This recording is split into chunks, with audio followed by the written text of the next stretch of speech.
Hello aspirants, welcome to ఈ వివేకం. ఈరోజు వీడియోలో మనం యూపీఎస్సీ క్వశ్చన్స్ దేన్ని బేస్ చేసుకుని వస్తాయో చూద్దాం. యూపీఎస్సీ సివిల్ సర్వీస్ పరీక్షా ప్రశ్నల అసలు మూలం ఏమిటి? వేలకు పైగా మ్యాగజైన్స్ లేక ఎల్లప్పుడూ నడిచే కోర్సులు కాదు. అది ఒక సాధారణమైన కానీ ముఖ్యమైన డాక్యుమెంట్ లో ఉంది. అదే యూపీఎస్సీ నోటిఫికేషన్. ఇది పరీక్ష బ్లూ ప్రింట్ ను చాలా స్పష్టంగా తెలియజేస్తుంది మరియు దీన్ని గనక డీకోడ్ చేస్తే మీ ప్రిపరేషన్ గణనీయంగా సులభతరం చేయవచ్చు. ఇప్పుడు నోటిఫికేషన్ ని డీకోడ్ చేద్దాం. The questions are likely to test the candidates basic understanding of all the relevant issues, the ability to analyze and take a view on. ఇది స్పష్టంగా నోటిఫికేషన్ లో ఉంది. యూపీఎస్సీ బట్టి నాలెడ్జ్ పరీక్షించదు, అనలైజ్ చేసే సామర్థ్యాన్ని మరియు సంబంధిత నిష్కర్షాత్మక సమాధానాలను ఇవ్వగల సామర్థ్యాన్ని ప్రోత్సహిస్తుంది. ఇక్కడ మరో ముఖ్యమైన సంకేతం ఉంది. Current events of national and international importance, అంటే జాతీయ మరియు అంతర్జాతీయ ప్రాధాన్యత కలిగిన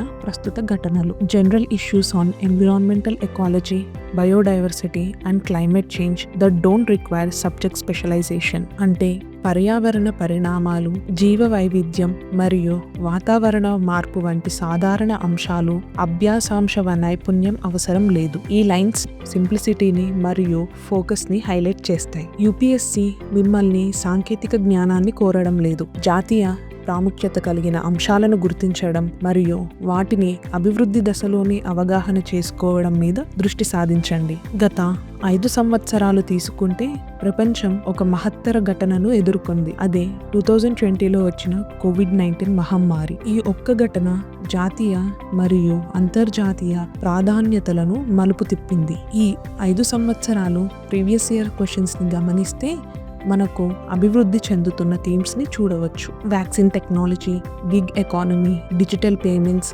రిన్యూవబుల్ ఎనర్జీ. ఉదాహరణకి హైడ్రోజన్ ఎన్రిచ్డ్ సిఎన్జి. 2019లో హైడ్రోజన్ ఎన్రిచ్డ్ సిఎన్జి పైన క్వశ్చన్ వచ్చింది. ఇది ఇండియా యొక్క క్లీన్ ఎనర్జీ పాలసీపై మన అవగాహనని పరీక్షించింది. బేసిక్ ఎన్విరాన్మెంటల్ బెనిఫిట్స్ ని టెస్ట్ చేసింది, కానీ కెమికల్ డీటెయిల్స్ ని కాదు. రెండవ ఉదాహరణ సోలార్ వాటర్ పంప్స్.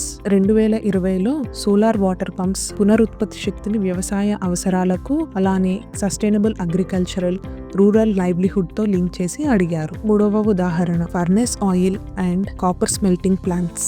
2021లో పరిశ్రమల కాలుష్యం ప్రధాన ఫోకస్ గా మారింది. ఫర్నెస్ ఆయిల్ యూసేజ్ వల్ల సల్ఫర్ డయాక్సైడ్ పొల్యూషన్, అలానే కాపర్ స్మెల్టింగ్ వల్ల పర్యావరణ సమస్యలు. నాలుగవ ఉదాహరణ solar park and green hydrogen. 2022 అలానే 2023లో మళ్ళీ రిన్యూవబుల్ ఎనర్జీపై క్వశ్చన్స్ చూడండి. టీమ్స్ ఎలా ఎవాల్వ్ అవుతూ సస్టైనబుల్ డెవలప్మెంట్ గోల్స్ కి రీచ్ అవుతున్నాయో. ఐదవ ఉదాహరణ distributed energy resources. Recent 2024 prelims లో డిస్ట్రిబ్యూటెడ్ ఎనర్జీ రిసోర్స్ పై question. Roof top solar, biomass generator మరియు ఫ్యూయల్ సెల్ పై అడిగి డీసెంట్రలైజ్డ్ ఎనర్జీ సిస్టమ్ కి దారి చూపిస్తుంది. ఇది ఎలా పనిచేస్తుందంటే ప్రస్తుత సంఘటనలు జాతీయ ప్రాధాన్యతను ఆకర్షిస్తాయి. అవి ప్రీవియస్ ఇయర్ క్వశ్చన్స్ ద్వారా ప్రతిఫలింపబడతాయి. ప్రీవియస్ ఇయర్ క్వశ్చన్స్ మనకు వచ్చే కీలక థీమ్స్ ని చెప్పగలవు. ఈ అనాలిసిస్ ద్వారా ఈ వివేకం మీకు కల్పవృక్షం కరెంట్ అఫైర్స్ కోర్స్ ని డిజైన్ చేసింది. ఈ కోర్సులో సిలబస్ మరియు ప్రీవియస్ ఇయర్ క్వశ్చన్స్ నుండి థీమ్స్ లను డీకోడ్ చేస్తుంది. అభివృద్ధి చెందుతున్న థీమ్స్ ని ట్రాక్ చేసి భవిష్యత్తు ప్రశ్నలను అంచనా వేస్తుంది మరియు సంబంధిత కంటెంట్ మీద మాత్రమే దృష్టి పెట్టి అసంబంధిత సమాచారం నుండి మిమ్మల్ని రక్షిస్తుంది. కల్పవృక్షం కేవలం కరెంట్ అఫైర్స్ కోర్స్ కాదు. ఇది యూపీఎస్సీ యొక్క అసలైన డిమాండ్స్ తెలుసుకోవడానికి మరియు మీ ప్రిపరేషన్ ని స్మార్ట్ గా ప్రణాళిక చేయడానికి మీకు సహాయం చేస్తుంది. మీరు ప్రిపేర్ అవుతున్నారా ఇర్రిలవెంట్ కంటెంట్ తో, లేక మీరు సిలబస్ లైట్ మరియు ప్రీవియస్ ఇయర్ క్వశ్చన్స్ ప్రిజం ద్వారా క్లారిటీపై దృష్టి పెట్టారా? కల్పవృక్షం కరెంట్ అఫైర్స్ కోర్సులో చేరండి, స్మార్ట్ గా ప్రిపేర్ అవ్వండి, విజయానికి సిద్ధం అవ్వండి. All the best. Like, share and subscribe to ఈ వివేకం.